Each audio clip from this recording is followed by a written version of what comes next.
J'ai été faire des petites recherches sur Google. Alors, ghosting. Une relation amoureuse, en fait, est beaucoup plus compliquée, beaucoup plus difficile avec les réseaux sociaux qui nous a de nos jours. Donc, Zodi, explique-toi qui veut dire ghosting.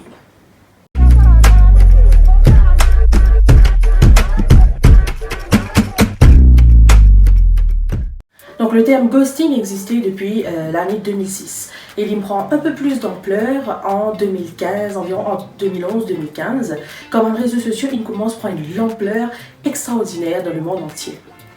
Donc le ghosting, c'est tout simplement arrêter toute communication avec le partenaire avec lequel tu es en train de discuter et ainsi de suite, sans donner d'explication ou de justificatif pourquoi tu es en train de parler avec la personne en question. En d'autres mots, le ghosting, c'est une ignorance totale envers le garçon ou la fille que tu es en train de communiquer, on va dire un date. Donc, au lieu justement de s'expliquer avec l'autre personne, le ghoster va tout simplement ignorer les messages de l'autre personne et sortir avec quelqu'un d'autre, s'afficher, le montrer sur tous les réseaux sociaux pour faire comprendre à l'autre que voilà, c'est fini, la route là arrête pour elle. Deuxièmement, le ghoster peut aussi se montrer très occupé. Il est toujours au travail, toujours avec de la famille, toujours en train de faire X, Y, Z, justement pour ne pas répondre à vos messages.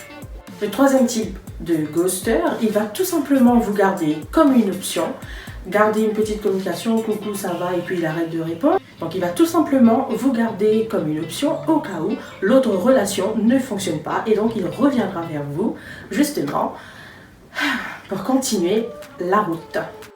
Au fil des années, donc au fur et à mesure que les réseaux sociaux ont pris de l'ampleur, que ce soit à Maurice ou ailleurs, le ghosting a pris sa place ensemble avec les réseaux sociaux. À noter que le terme ghosting est utilisé uniquement dans le contexte en ligne.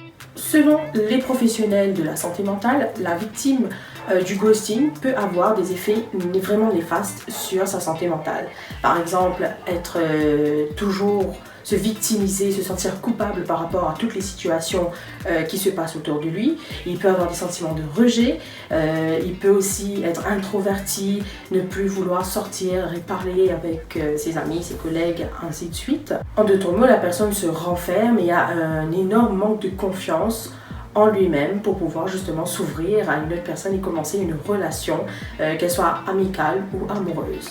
Et aussi, selon ces professionnels de la santé mentale, le ghosting est considéré comme une cruauté émotionnelle.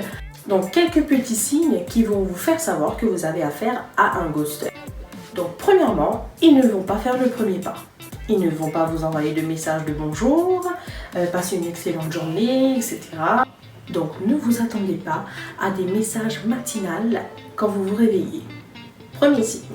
Deuxième signe du ghoster, lors du premier encart, ou que ce soit le deuxième ou le troisième, le ghoster, en fait, il est tout simplement venu checker un coup, tâter la piste, guetter si pas tout correct, ou tout simplement pour voir votre réaction.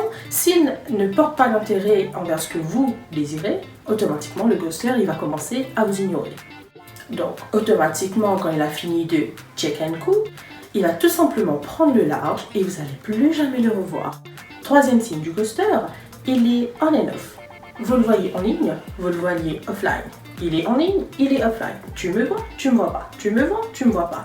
En fait, il sera présent comme pas forcément présent. Donc une personne qui souhaite vous ghoster, il va tout simplement vous montrer qu'il est occupé. Je travaille, je dois emmener ma maman à l'hôpital. Alors, sachez que si une personne souhaite vraiment faire partie de votre vie, il ou elle trouvera un moment pour vous consacrer du temps et s'investir dans la relation. Un ghoster ne perd jamais de temps avec une personne. Et puis, vu qu'on est dans le contexte en ligne, c'est super simple de nos jours de partager son numéro de téléphone via WhatsApp, de parler sur Instagram ou sur Facebook, sur Messenger, ainsi de suite. De ce fait, le ghoster, ce qu'il va faire quand vous allez lui envoyer des messages avec beaucoup d'enthousiasme et tout, il va vous répondre des messages qui sont courts, précis et très simples. Ok, d'accord, oui, non, toi, d'accord, etc., etc. Ce genre de messages qui sont courts et simples démontrent clairement un désintéressement dans votre vie. Et puis, le dernier signe du ghoster, c'est les excuses. Le ghoster va toujours s'excuser de ne pas avoir répondu, de ne pas avoir appelé, de ne pas avoir décroché votre appel, d'être arrivé en retard dans le rencard. Et puis, les excuses ne concernent pas tout simplement le fait de ne pas avoir répondu ou quoi que ce soit. Ces excuses sont aussi pour annuler les rencarts. De toujours faire la sourde oreille quand vous proposez un rendez-vous. Donc ils vont inventer des excuses pour esquiver les conversations, donc pour esquiver les sorties, et au final, ils vont tout simplement vous esquiver. Donc je suppose que pour la nouvelle année, il y a tout plein de gens qui se sont fait ghoster parce que voilà, il ou elle a rencontré d'autres personnes. Alors je vous souhaite quand même de passer une excellente année 2020. Et aussi, vous allez voir que dans le descriptif, j'ai mis plusieurs liens que vous pouvez aller lire pour justement surmonter le fait d'être victime de ghosting.